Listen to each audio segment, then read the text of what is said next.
Hi, I'm Mark. I have an oven in my car and little to no experience in baking. Join me today as we set up my car for baking using lithium-ion batteries. Welcome to another episode of Baked in My Car. Instead of baking today, we're going to be getting a little bit technical, upgrading the 12-volt system in the FJ to run off DCS lithium batteries. Why upgrade, you may ask?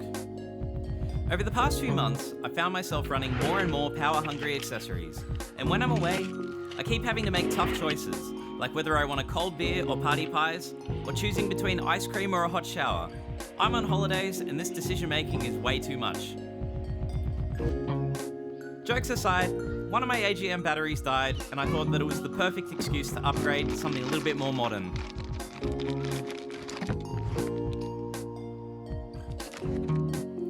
I also have 430 watts of solar on the roof, and I'm going to be changing out the controller to a Victron unit that may be able to get a little bit more power out of them.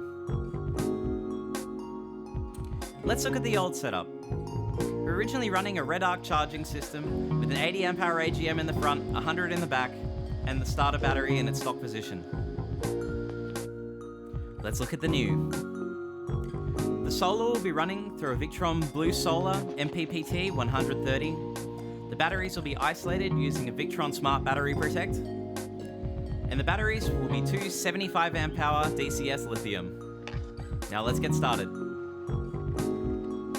For my particular setup, everything is hidden behind the oven in the back of the drawers. I've already ripped out the existing setup, so we'll just be adding in the things that we need. Here we are installing the Victron Smart Battery Protect. This goes between the power draw and the batteries and prevents them from being drawn down to the point where you can't start the car anymore.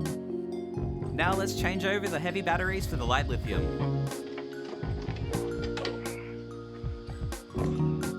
See how light they are? Let's go. Now we'll do the start side.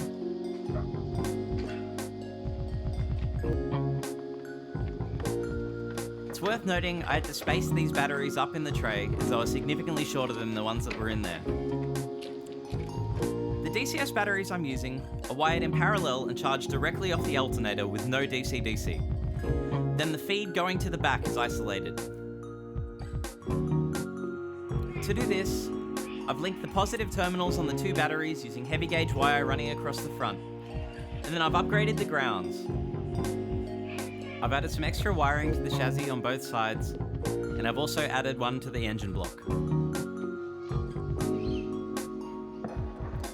I guess it's now time to test if they work. You should test if the car still turns on.